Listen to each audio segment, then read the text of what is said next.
Hey man, sorry for how long it took for me to get back to you on this video. I'm gonna send you another video after this, which is our storyboard cinematic type thing. But let's hop into this real quick. So the take is a four-player co-op, first-person, more Ocean's 11 type heist game. Less Payday, more Ocean's 11, more slick, more sexy. We have five characters. Our fifth character is going to be our demolitions expert. He's benched right now.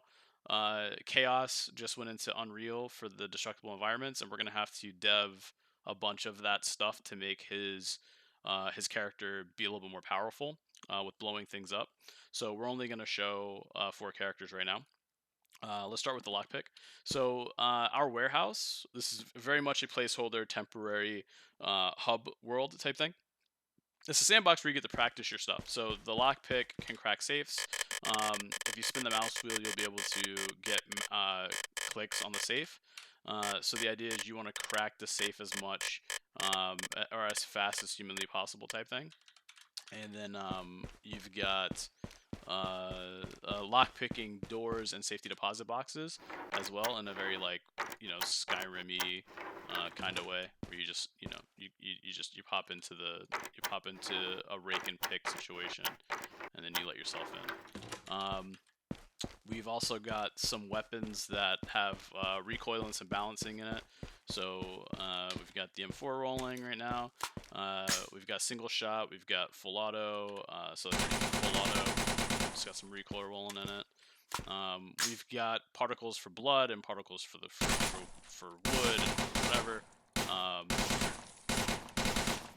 All that shit's pretty much in. But again, we don't want to do what Payday's doing. This is a tool for you in case something were to go wrong. I'm loading a level for our armored car heist. The cinematic that I'm going to link with this is basically the cinematic for like a storyboard cinematic that we're using right now to kind of educate people as to how the beginning and the end of heists will work. But you'll spawn here with your team. The idea is you have to hit this armored car. You'll have 3 to 5 minutes. The Smooth Talker has a dialogue tree where you can talk to non-playable characters. I'll walk you through that as soon as we get back to the warehouse. But he'll talk to the driver. The lockpick will work on the back door with the lock, and then the hacker, because this is an electronic safe and for story reasons, will work on the safe. And then you'll kind of work together to rob this thing. The enforcer can, typical Payday zip tie people and move them and carry them, and be kind of a big man enforcer type thing. The rest of this environment's just built for the cinematic, which you'll see in a little bit. But we will have some open world to this game, but not a ton of it. Going back to the warehouse, we'll pick the Smooth Talker. And so his main thing is talking to NPCs. So he has a conversation tree, so they'll react. So if it's a bank manager or a stripper or a bartender or something, they'll have some dialogue, and you'll have a perfect route for the conversation that you'll need to take to have a favorable outcome. If you fail the conversation, you can't talk to that non-playable character again. But the Smooth Talker can talk to every non-playable character. So there's something desirable from every non-playable character. So you can try to intimidate them if it doesn't work. You can try to bribe them or go a more neutral route and see what happens. And if that doesn't work, then you can try to bribe them. And sometimes the conversation won't go your way, but sometimes it will. We have a key card system. I think that's really interesting. You could pick up key cards and drop them, and we have bathrooms pretty much in every level that we're going to be building with the key cards in it. So you'll be able to, let's say, you need to get in here, and this door requires key number 1 to use. So you open it up, and you need to ditch the key card to one of your friends. So you can go to a bathroom and then just ditch the key card, and then your friends can come in and grab it instead of it being locked to like an inventory or something really dumb. And then if you had another key card that you needed to ditch for somebody, you just drop it on the floor, let them know where it is, and they come grab it. We're gonna hit another level trigger and go to our strip club. This is the first main like environmental mission, I guess you'd say. This should take about 30 minutes to complete if you're brand new to the game and you kind of just pay attention to the clues. The way that this will work is there's a VIP somewhere in here. You'll need their pass to get into the VIP area back here. So you'll need the pass to get past the guard. And then once you get past the guard, you'll have a couple of different options back here. You'll have a VIP area where a key card will be located. I have another VIP area back here. And then you have a security area, which will require a 4-digit code to get into, or the lockpick.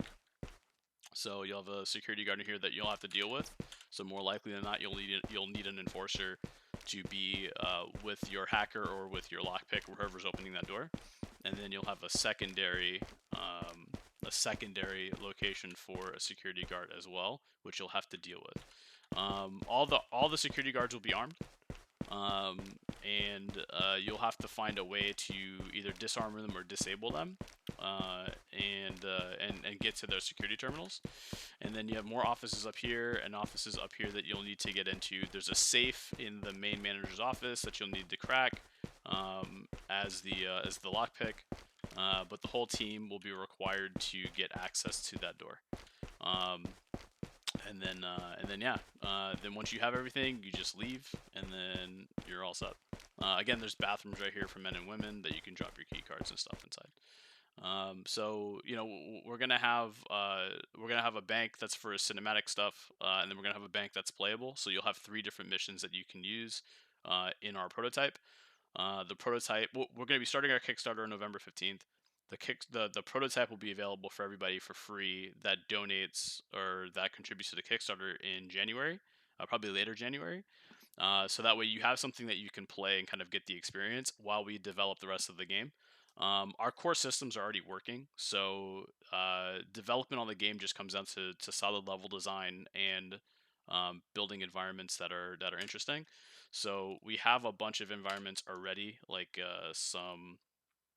some placeholder stuff that we're experimenting with, and we have a full bank that we're going to be building. But we're using this bank for cinematic stuff, so we just got to pop the roof on, and we've got the items placed in where we need them to be. We have another vault down here with a bunch of stuff in it. So we have a good idea of what it is that we need to do for a prototype. Our prototype is going to have a lot more in it than we need necessarily, but the idea is the more we can kind of showcase, the better I think it goes for all of us. And then we have a police station just for cinematic stuff. Oops, sorry. We have some interrogation rooms and you know um, lockers for weapons, captain's office, break room, stuff like that for cinematic stuff. For our main antagonists are going to be 2 detectives that are kind of putting this whole thing together. So yeah, man, that's where we're at. If you got any questions on the cinematic, that's also linked that I'm going to be throwing your way. Let me know. And then if you have any more questions on the build, please let me know. But we will be going live on the Kickstarter November 15th. So if you have stuff that you want from me to do, like to assist you with, or if you want to put some stuff out there, let me know. I think it'd be awesome if you could talk about that game a little bit. But yeah, let's talk about the game and what we're doing a little bit more whenever you're ready. Later, man.